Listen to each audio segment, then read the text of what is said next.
Hello बच्चों, कैसे हैं आप सब। मैं कुलदीप सिंह स्वागत करता हूं आपका टॉपर्स क्लब आईएएस एकेडमी के जूनियर आईएएस प्रोग्राम में। इस प्रोग्राम में हम एनसीईआरटी पढ़ रहे थे और आपको याद होगा कि हमने अपनी क्लास 6 की एनसीईआरटी पढ़ी। उस क्लास 6 की एनसीईआरटी को पढ़ते समय चैप्टर नंबर 4 था, जिसमें आपने स्थानीय स्वशासन के बारे में जाना था। ग्राम पंचायत के बारे में भी आपने सुना होगा। वहां पर पढ़ाते समय मैंने एनसीईआरटी को उसी ढंग से रखा जिस रूप में एनसीईआरटी है और वही पढ़ा जो एनसीईआरटी में लिखा है। लेकिन हमारा सफर जो है वो जाएगा कहां तक, आईएएस तक। तो उसके लिए हमें कुछ अन्य शब्दों से भी परिचित होना पड़ेगा जो कि उसी चैप्टर से संबंधित है। इसके लिए दूसरे वीडियोस की भी आवश्यकता है जो उस सब्जेक्ट के उस विषय को जो उसमें दिया गया है उसको इनहेंस कर सके, बढ़ा सके, विस्तार कर सके। पर विस्तार उतना ही रहे जो आपकी क्लास के अनुरूप हो। इस चीज का भी ध्यान रखा गया है। मैंने कहा था इस प्रोग्राम में आपको आईएएस तक का सफर देखने को मिलेगा और उसी के तहत ये वीडियो हमारा बन रहा है। ठीक है, अब यहां हम पढ़ेंगे क्या। क्लास 6 की एनसीईआरटी में जो चैप्टर नंबर 4 ग्राम पंचायत की जो बात कही गई थी, वहां आपने कहानी के थ्रू समझा कि ग्राम पंचायत कैसे काम करती है, क्या क्या वहां पर होता है। लेकिन उसमें ऐतिहासिक परिप्रेक्ष्य नहीं है। ऐतिहासिक परिप्रेक्ष्य आपको आगे की क्लास में मिलेगा भी। आपका पूरा ऐतिहासिक विकास कहां से ग्राम पंचायत का हो रहा है, कैसे हो रहा है, पूरा डिटेल वीडियो हम बनाएंगे और डिटेल में उस पर चर्चा करेंगे आपके साथ। पर आज की डेट में हम उन शब्दों से सिर्फ परिचित होंगे जो कि आपको कोरे में लिख लीजिएगा, कहीं आप अपनी रफ में लिख लीजिएगा, एक फेयर कॉपी बना रखी हो तो उसमें भी लिख लीजिएगा। ये शब्द जो हैं और ये जो प्रक्रिया है, कुछ नाम आएंगे किसी के, इन नामों से, शब्दों से, प्रक्रिया से आपको परिचित होना चाहिए। इसीलिए सिर्फ उसके लिए ये वीडियो हम बना रहे हैं, एक्स्ट्रा उसको इनहेंस कर रहे हैं।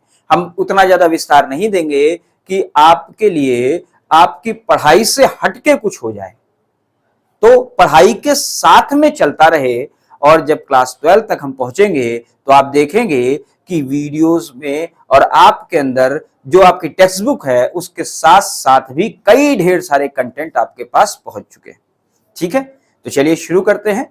आज की क्लास में हम जो पढ़ने वाले हैं वो उसी चैप्टर का विस्तार है जिसका हमने बारे में चर्चा की। ठीक है, तो देखिए, जैसा कि ग्राम पंचायत, ये चित्र आपको ध्यान भी होगा और इसी से मिलता जुलता चित्र आपने वहां देखा भी था।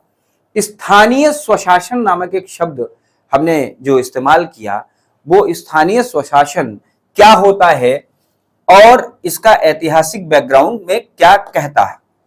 दरअसल आपके लिए अभी बहुत बहुत छोटी छोटी जानकारियां, कोई बहुत बड़ी जानकारी लेके हम नहीं आए, बहुत छोटी छोटी जानकारियां, लेकिन इनसे आपको परिचित होना जरूरी है।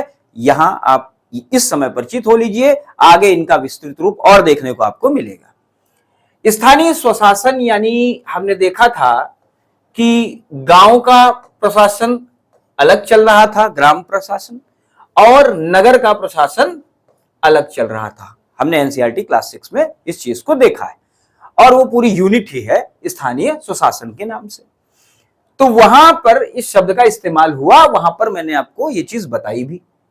लेकिन भारत में स्थानीय स्वशासन की जब हम बात करते हैं तो उसका जनक किसे कहा जाता है, ये जानकारी वहां पर नहीं थी। तो हम ये जानकारी यहां पर लेते हुए थोड़ा सा चलेंगे, बहुत ज्यादा इतिहास में भी नहीं जाएंगे, लेकिन यहां पर हम इस जानकारी को मोटे तौर से समझते हुए चलेंगे। देखिए, ये लॉर्ड रिपन है, रिपन साहब है, लॉर्ड रिपन। लॉर्ड रिपन को भारत में स्थानीय स्वशासन का क्या कहते हैं, जनक माना जाता है। इसको कहीं नोट कर लीजिएगा आप, ठीक है, इसको नोट कर लीजिएगा और अपनी पढ़ाई के साथ साथ अपने डाटा को भी तैयार करते चलेंगे, जिससे आपके ऊपर एकदम से बर्डन ना पड़े, क्योंकि आगे बहुत पढ़ना है और एकदम से बर्डन अगर पड़ जाएगा तो फिर हमारे इस प्रोग्राम का जो आशय है वो खत्म हो जाएगा। ठीक है, एक साथ नहीं, धीरे धीरे करके हम स्टेप बाय स्टेप वहां तक पहुंचेंगे। तो लॉर्ड रिपन को स्थानीय सुशासन का क्या माना जाता है, जनक माना जाता है। कौन से वर्ष, तो 1882 में। उन्होंने स्थानीय स्वशासन संबंधी प्रस्ताव दिए, ठीक है, जिसे स्थानीय स्वशासन संस्थाओं का मैग्ना कार्टा कहा जाता है। ये लॉर्ड रिपन है, इन्होंने दिया था, ब्रिटिश काल की बात चल रही है, बस अभी के लिए इतना जानिए। उसके बाद वर्ष 1919 में भी भारत में जो अधिनियम आया, अच्छा अभी आपको टेंशन लेने की जरूरत नहीं है कि ये कब आ रहे हैं, कैसे आ रहे हैं, वो सब हम चर्चा करेंगे। बस यहां पर ये लाइन लिखी हुई है, आप बस इसको पढ़ते हुए निकल जाए, नोट करने की कोई आवश्यकता नहीं है, आगे इन पे बृहद चर्चा है। ठीक, क्या कहता है, स्थानीय स्वशासन के विषय जो है वो विषय सूची क्या की गई, हस्तांतरित की गई, यानी ट्रांसफर की गई। तो लॉर्ड रिपन जी को हमने देखा, बस इतना ही देखना है आपको, ठीक है। इस वीडियो में आपको सिर्फ अपने क्लास 6 के लेते हुए हम चल रहे हैं और इतना ही जानेंगे। उसके बाद देखें, अच्छा गांधी जी के विचार जानना बहुत जरूरी है इस पे। ये तो मैं कहूंगा कि गांधी जी के विचार आप सभी परिचित भी हैं, गांधी जी की फोटो है, आप सभी परिचित हैं गांधी जी से, कौन नहीं जानता गांधी जी को, है ना। तो गांधी जी क्या कहते हैं स्थानीय स्वशासन के बारे में, विकेंद्रीकरण के बारे में, जो हमने वहां पर चर्चा की थी, जब एनसीईआरटी पढ़ रहे थे, बृहद रूप से चर्चा की थी। तो गांधी जी कहते हैं कि सच्चा लोकतंत्र, भारत में पता है हम सबको लोकतंत्र हम पढ़ चुके हैं, सच्चा लोकतंत्र केंद्र में बैठकर राज चलाने वाला नहीं होता, यानी सीधे केंद्र में बैठे हो, मान लीजिए ये देश है और इस देश में यहां बैठकर हर जगह का राज चलाने वाला व्यक्ति अच्छा लोकतंत्र वाला नहीं कहलाएगा, यानी अच्छा लोकतंत्र नहीं कहलाएगा, ये गांधी जी कह रहे हैं। अपितु यह तो गांव के प्रत्येक व्यक्ति के सहयोग से चलता है, गांव के प्रत्येक व्यक्ति के सहयोग से चलता है। यही जरूरत थी कि ग्राम पंचायतों का गठन किया जाए। ये गांधी जी के विचार थे, गांधी जी ने कहा इस चीज को, गांधी जी ने इस पे जोर दिया, और जब गांधी जी जोर देंगे तो फिर हमारे संविधान जब बन रहा है तो संविधान में भी इसके लिए कुछ न कुछ प्रावधान किए जाएंगे। देखिए संविधान जब बन रहा था वहां पर चर्चा हुई और चर्चा के बाद यह कहा गया कि ग्राम पंचायतों का गठन तो होना चाहिए, परंतु उनको डाला गया अनुच्छेद 40 में, जहां पर राज्य के, ये सब आपके आगे वाली क्लास में हैं, ठीक है, मैंने उनके भी लेक्चर लिए हुए हैं। राज्य के नीति निर्देशक तत्व में, राज्य के नीति निर्देशक तत्व में डाला गया। अच्छा यहां डाला इसलिए गया क्योंकि जब आजाद हो रहे थे हम, तो हमारे पास उतने संसाधन नहीं थे कि हम हर लेवल पर विकेंद्रीकरण को अपना पाए, कई कारण थे उसके, उस पर चर्चा हम बाद में करेंगे। अभी क्या है, अभी आपके लिए क्या जरूरी है, अभी ग्राम पंचायतों के गठन की बात कही गई, भारतीय संविधान के अनुच्छेद 40 में ये बात कही गई। क्या कहा जा रहा है, राज्य ग्राम पंचायतों का गठन करने के लिए कदम उठाएगा, राज्य उठाएगा और उनको ऐसी शक्तियां और प्राधिकार प्रदान करेगा जो स्वायत्त शासन की इकाइयों के रूप में काम करने योग्य बनाने के लिए आवश्यक है। यानी ग्राम पंचायतों के गठन की बात कह रहा है, ये राज्य सूची का विषय है, इस पे मैं उस समय भी चर्चा कर चुका हूं जब हम एनसीईआरटी पढ़ रहे थे। ठीक है बच्चों, आगे जब बढ़ेंगे तो अब देखिए, जब संविधान में है तो अब सरकार भी तो कुछ कदम उठाएगी, तो सरकार ने कदम उठाया। सरकार ने जब कदम उठाया तो सबसे पहले कदम के रूप में सरकार ने क्या किया, सामुदायिक विकास कार्यक्रम के तहत राष्ट्रीय विस्तार सेवा कार्यक्रम को चलाया। ठीक, इन शब्दों से सिर्फ आपको परिचित होना है। अभी ये शब्द आपसे जब हम बृहद रूप में चर्चा करें तो आपको ऐसा ना लगे कि ये पहली बार सुन रहे हैं, तो अभी से आदत डाल लीजिए आप। यही चीज हम इस वीडियो के माध्यम से यही करने की कोशिश कर रहे हैं कि आप आदत डाल लीजिए, सिर्फ इन शब्दों से परिचित हो जाइए। सामुदायिक विकास कार्यक्रम सरकार चलाती है, कब चलाती है, 1952 में। राष्ट्रीय विस्तार सेवा 2 अक्टूबर 1953 में चलाती है सरकार। ये फेल हो जाती। फेल क्यों हो जाती है? क्योंकि ये सिर्फ प्रशासन के स्तर तक रह गई, इसमें जन भागीदारी नहीं थी। जैसे आपने ग्राम पंचायत जब पढ़ी तो उसमें ग्राम सभा, पूरी ग्राम सभा की भागीदारी होती है। वो क्या करती है? वोट डालती है, अपना प्रतिनिधि चुनती है, तो एक हिसाब से भागीदारी है ना, यानी अपना भी तो वो विचार रख रही है। अपने जब प्रतिनिधि का चुनाव कर रही है तो अपने विचारों के आधार पर कर रही है। लेकिन यहां ऐसा कुछ नहीं था, तो फिर ये उदासीन कार्यक्रम रहा, नहीं चला। अब सरकार को जब नहीं चला तो सरकार क्या करेगी? अब सरकार एक्सपर्ट एडवाइस लेगी। आप जब फंस जाते हैं किसी क्वेश्चन में, कोई चैप्टर नहीं समझ में आ रहा है, तो आप एक्सपर्ट एडवाइस यानी अपने टीचर से पूछते हैं। उसी प्रकार से सरकार भी एक्सपर्ट एडवाइस लेगी। अब एक्सपर्ट एडवाइस सरकार कैसे लेती है? तो सरकार लेती है समितियों का गठन करके, यानी कमेटी का गठन करेगी, कहेगी देखो भाई ऐसा काम है और ऐसा करने की हम सोच रहे हैं, तो जरा देखो क्या क्या संभावना है, क्या क्या बात है, क्या क्या होगा। ठीक, तो ये सब कमेटी आगे है। अब कमेटियों का जब गठन हो गया तो सरकार ने कौन कौन सी कमेटियों का, क्योंकि सरकार ही गठित करेगी, ठीक है, तो सरकार कौन कौन सी कमेटी गठित कर रही है? तो यहां देखिए सबसे पहली कमेटी आती है पंचायती राज में मील का पत्थर है, समझ लीजिए आप। ये कमेटी और ये नाम जो है इनको जनक कहते हैं, भारत में पंचायती राज का जनक कहते हैं इनको, ठीक है। तो ये नाम से आप परिचित हो जाइए, बस नाम से परिचित हो जाइए और कुछ नहीं। अभी इन्होंने क्या कहा, क्या सिफारिशें की, उतना हम नहीं जाएंगे। यानी कमेटी गठित हुई है तो कुछ बात भी तो कहेगी ना, वो सब नहीं। हर एक कमेटी ने अलग अलग कहा, आपके ऊपर बहुत ढेर सारा बर्डन हो जाएगा, तो हम वहां तक जाएंगे ही नहीं। हम क्लास 6 के हिसाब से, आपके हिसाब से चलेंगे। तो इनको पहचान लीजिए, ये है बलवंत राय मेहता जी, जिनको पंचायती राज का जनक भारत में माना जाता है। कमेटी का गठन कब हुआ ये नोट कर लीजिएगा, और कमेटी ने कब अपनी रिपोर्ट सबमिट की, बस ये नोट कर लीजिएगा 2 लाइन में, ज्यादा नहीं, ठीक है। देखिए, सामुदायिक विकास कार्यक्रम 1952, राष्ट्रीय विस्तार सेवा 1953 हम ऊपर देख चुके हैं। कि कार्य प्रणाली की जांच के लिए देखिए सरकार क्या कर रही है, एक्सपर्ट एडवाइस ले रही है एक हिसाब से, है ना। तो जांच के लिए और कार्य प्रणाली में सुधार के लिए कमेटी का गठन किया गया। कौन सी कमेटी? बलवंत राय मेहता, ये अध्यक्ष थे इस कमेटी के, और इसीलिए इन्हीं के नाम पे कमेटी हो गई, बलवंत राय मेहता कमेटी। अध्यक्ष के नाम पे ही सारी कमेटी होती है अधिकतर, ठीक है। अब अध्यक्ष हो गई है। अब इसमें क्या हुआ, इन्होंने अपनी रिपोर्ट कब प्रस्तुत कर रहे हैं? 1957 में, ठीक है। और ये क्या कह रहे हैं? जनतांत्रिक विकेंद्रीकरण की बात इन्होंने की थी। देखिए, आज जिसे हम पंचायती राज कहते हैं ना, ये पंचायती राज शब्द नहीं, आम बोलचाल से भाषा में और ऐसे भी पंचायती राज कहते हैं। पर शुरुआत की बात जब करें, बात कब की चल रही है? 1957, ठीक है। जनवरी में देखिए, उपाय के लिए जनवरी 1957 में क्या हो रही है, भारत सरकार ने बलवंत राय मेहता की कमेटी गठित की, जनवरी 1957 में।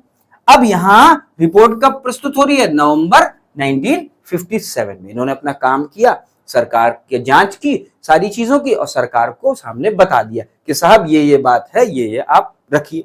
अब यहां पर इन्होंने जो स्थापित की, जिस चीज को पकड़ा है वो क्या है?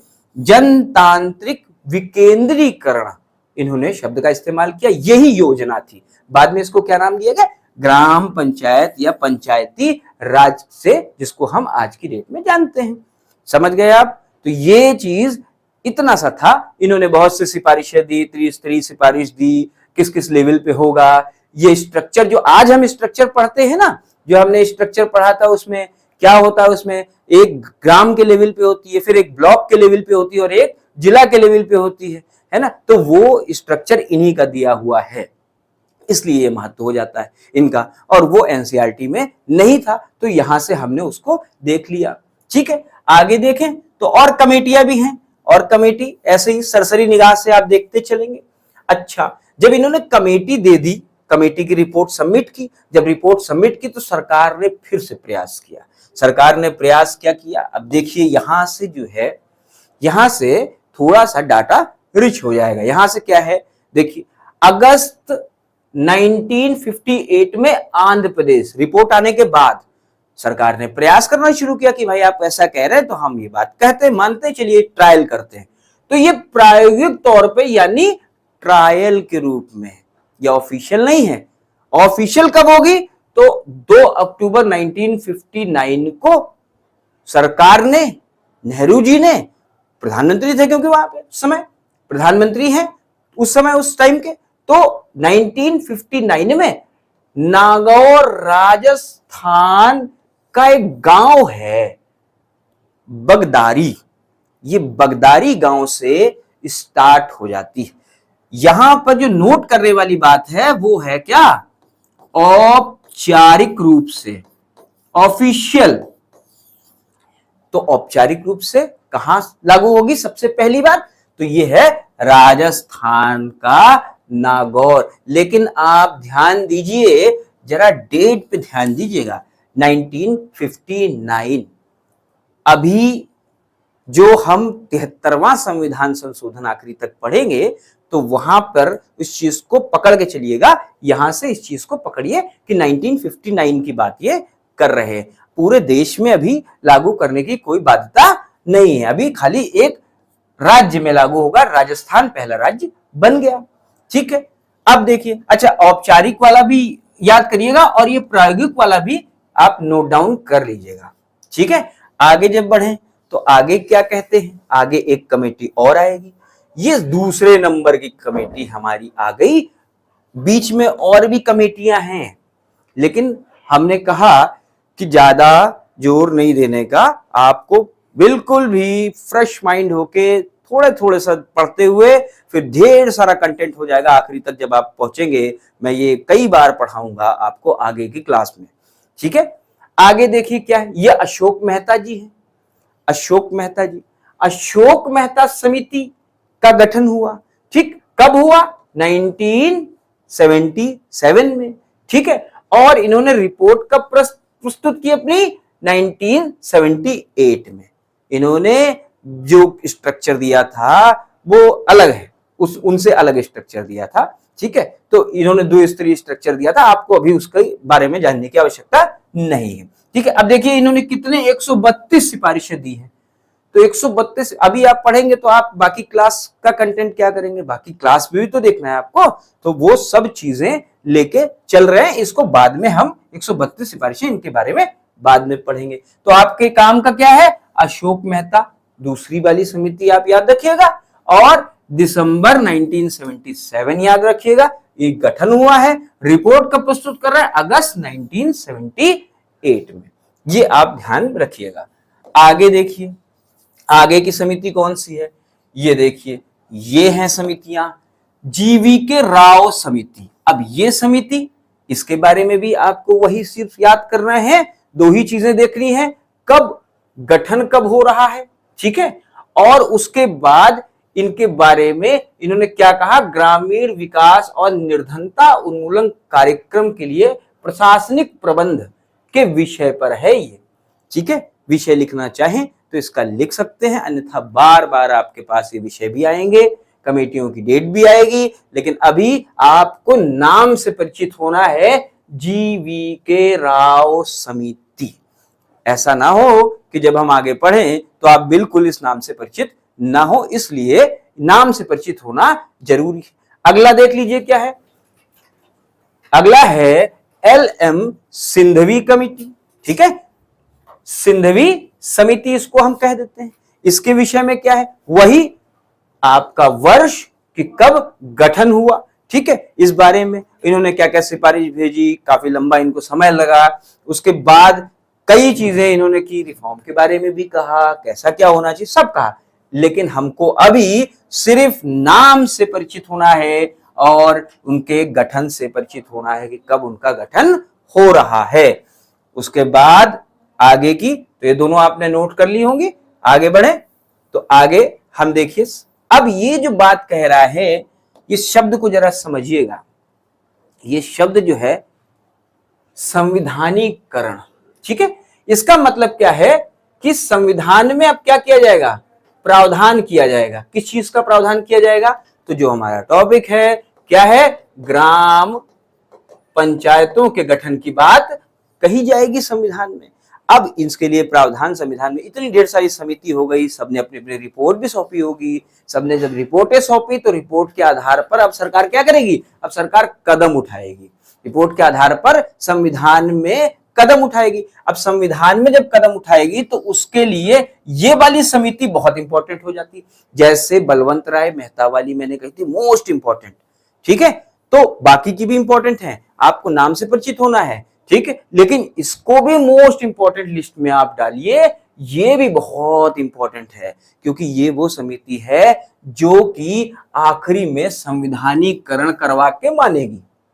अब देखिएगा इसकी रिपोर्टें, इसकी सिफारिशें संविधानीकरण यानी संविधान में संशोधन करके सबके लिए कंपलसरी, पूरे देश के लिए कंपलसरी हो जाएगा, ठीक है। आगे संविधान संशोधन संविधानीकरण क्या है और भी इस पे चर्चा है, लेकिन अभी के लिए आपके लिए क्या है कि आप ये मान लीजिए कि पूरे देश के लिए बाध्यकारी बनाने की बात कही गई है। अभी तक क्या था संविधान में, तो पहले भी था, क्या था, किस अनुच्छेद में था, तो हमने बताया अनुच्छेद 40 में। उसमें क्या है, अनुच्छेद 40 में राज्य के ऊपर छोड़ दिया गया, आप करो ना करो। तो ऐसा क्या हो रहा था, राज्य कर नहीं रहे थे, क्योंकि राज्य के पास पूरी शक्ति थी। अच्छा, शक्ति जिसके पास होगी वो क्यों देना चाहेगा, है, धन जिसके पास होगा वो क्यों देना चाहेगा। तो सरकार ये प्रावधान कर रही है कि पूरे देश में लागू हो, ठीक है। तो इसके लिए वो वहां तो रहेगा ही रहेगा, राज्य के नीति निर्देशक तत्व में तो रहेगा ही रहेगा आर्टिकल 40 में, लेकिन और भी आर्टिकल जोड़े जाएंगे और उन आर्टिकल्स में यानी उन अनुच्छेद में ये प्रावधान किया जाएगा कि सभी राज्य इसको करें, ठीक है। यहां आप इतना समझिए। देखिए ये क्या कह रहा है, पी के थुंगन समिति, और कब बनी, 1989 में, ठीक है। इसके अध्यक्ष होंगे थुंगन जी, तो इसलिए उनके नाम पर है। अब देखिए सरकार क्या कर रही है, इसके बाद सरकार क्या कर रही है, सरकार कह रही है ठीक है भाई, हमने इतनी ढेर सारी रिपोर्ट ले ली, बहुत सी समितियां भी गठित हो गई, काफी लंबा समय हो गया, अब इसका समय आ गया है कि इसको संविधान संशोधन करके बात की जाए कि आगे इसको संविधान में कंपलसरी कर दिया जाए सभी राज्यों के लिए। तो ये बात यहां पर कह रहे हैं। अब ये लेके आए, जब लेके आ रहे हैं तो देखिए अब प्रतिक्रिया हुई। अब प्रतिक्रिया के स्वरूप राजीव गांधी सरकार जुलाई 1989 में, ठीक है, जुलाई 1989, इसको ध्यान में रखिएगा। और कौन सा है, 64वां, बस इतना ही आपके काम का है अभी, ठीक है। और लोकसभा में पेश होगा ये, फिर राज्यसभा में ये पारित नहीं हो पाएगा, जिसके कारण से ये क्या हो गया, ये फेल हो गया, ये नहीं हो पाया, यानी अभी भी संविधानीकरण के चरण में तो पहुंचे पर संविधानीकरण नहीं हो पाएगा। आगे जब बढ़ेंगे, देखिए लिखा हुआ है, यद्यपि लोकसभा में इस विधेयक को अगस्त 1989 में पारित कर दिया गया था, किंतु राज्यसभा में इसे अनुमोदित नहीं किया गया था, तो यानी नहीं पास हो पा रहा है, ठीक। उसके बाद जब आगे बढ़ेंगे तो आगे जब बढ़िए तो देखिए क्या है, अब पीवी नरसिम्हा राव जी की सरकार आ गई, पुरानी वाली सरकार चली गई। तो पुरानी वाली सरकार जब चली गई तो नई सरकार जो आई तो उसने भी ये काम किया कि इसको जो है कंपलसरी सब राज्यों के लिए बनाया जाए, कुछ ऐसा किया जाए। तो उसने भी संविधान संशोधन बिल पेश किया। देखिए पढ़िए क्या लिखा है, नवंबर 1989 में प्रधानमंत्री पीवी नरसिम्हा राव के नेतृत्व में राष्ट्रीय मोर्चे की सरकार ने सत्ता संभाली। ये सब आपको जानने की आवश्यकता बहुत ज्यादा नहीं है, ठीक है। आपको ये जानने की आवश्यकता है कि पीवी नरसिम्हा राव सरकार ने भी इस पर कार्य किया।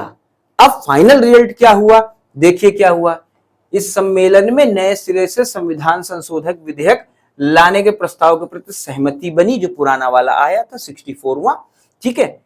फल स्वरूप सितंबर 1990 में संविधान संशोधन विधेयक लोकसभा में प्रस्तुत हुआ, फिर लोकसभा में प्रस्तुत हुआ, किंतु सरकार गिरने के कारण विधेयक फिर नहीं पास हो पाया। देखिए सरकार का दूसरा प्रयास था, लेकिन दूसरे प्रयास में सरकार फिर विफल हो गई, दो प्रयास सरकार के फेल हो गए, ठीक। आगे बढ़िए, देखिए आगे क्या कहने की कोशिश कर रहा है। आगे जब बढ़ेंगे तो सरकार प्रयास तो करेगी ही करेगी, फिर सरकार ने प्रयास किया, देखिए कौन आया भाई, अब नरसिम्हा राव जी की सरकार आ गई। इस समय प्रधानमंत्री कौन है, नरसिम्हा राव है इस टाइम पे, ठीक। तो इस टाइम पे जब ये बात चल रही है तब की बात की जा रही है। अब इन्होंने क्या किया, इन्होंने भी देखो, कांग्रेस सरकार ने भी पंचायती राज संस्थानों का संविधानीकरण करने के लिए विचार दिया।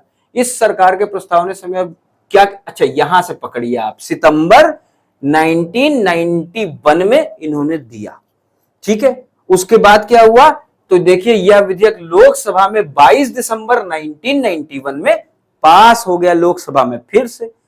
अब लोकसभा में पास हो गया तो राज्यसभा में भी पास हो गया इस बार। तो जब इस बार राज्यसभा में पास हो गया तो आपको पता है फिर संविधान संशोधन के लिए राष्ट्रपति के पास जाएगा, हस्ताक्षर होंगे, ठीक है। तो उसके बाद की प्रक्रिया क्या है, अब यहां समझिए।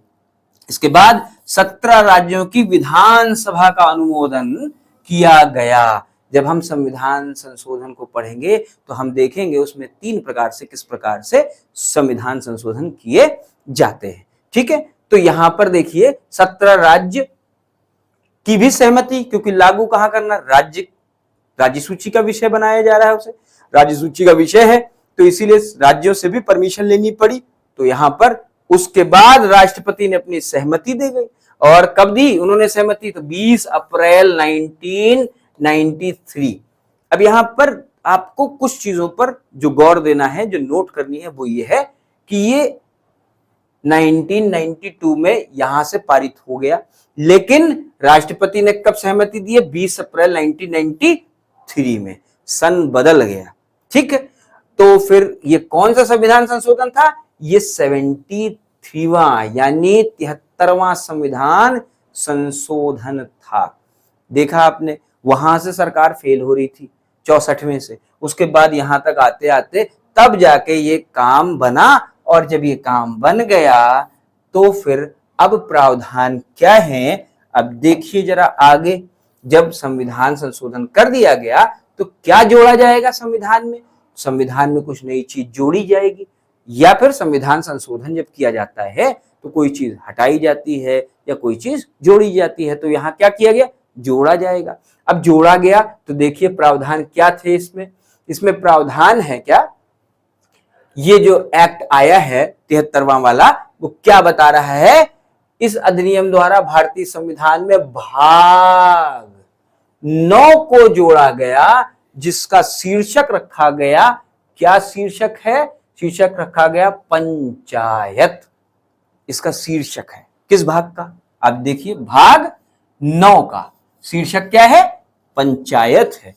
ग्राम पंचायत हमने पढ़ा, चैप्टर नंबर 4 में हमने विस्तृत रूप से उसके बारे में चर्चा की। तो यहां पर संविधान में क्या प्रावधान दे रखा है उस पर थोड़ी सी हम निगाह डाल रहे, ठीक है। अनुच्छेद 243 से लेकर अनुच्छेद 243 ओ, ABCD EFGH ऐसे जोड़ते हुए ओ तक जब आप पहुंचेंगे तो इतने अनुच्छेद हैं तक कई प्रावधान किए गए, जिसमें क्या लिखा होगा, क्या कार्य करेगी ग्राम पंचायत, इनकम क्या होगी, कैसे गठन होगा, इन सब बारे में सारी चर्चाएं जो हमने उस चैप्टर में की थी, वो कितने से कितने बीच में है, किस किस अनुच्छेद, इन दोनों अनुच्छेद के बीच में।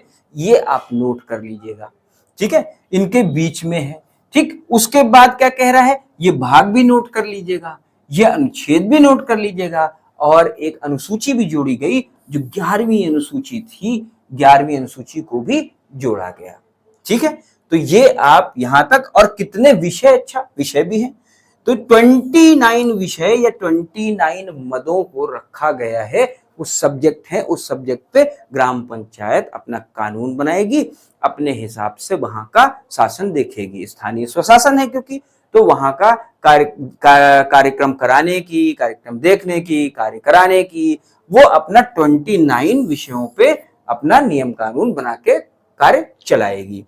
उसके बाद देखिए क्या कहता है, अच्छा इस अधिनियम की विशेषता किस प्रकार से है, तो देखिए हमने अधिनियम के बारे में प्रावधान तो पता लग गया कि अधिनियम में क्या क्या जोड़ा गया। अब क्या क्या कहा गया, जोड़ा गया तो ठीक है, लेकिन कहा क्या गया अधिनियम में, तो ये भी देख लेते हैं। देखिए ग्राम सभा, हमने इस शब्द को वहां पर चर्चा की थी, तो उसके बारे में कहा गया कि ग्राम सभा क्या होगी, हमने वहां पे बता दिया है। तो यहां पर अगर आप पढ़ना चाहें तो पढ़ सकते हैं कि अधिनियम के तहत पंचायती राज प्रणाली के आधार के रूप में ग्राम सभा का प्रावधान है।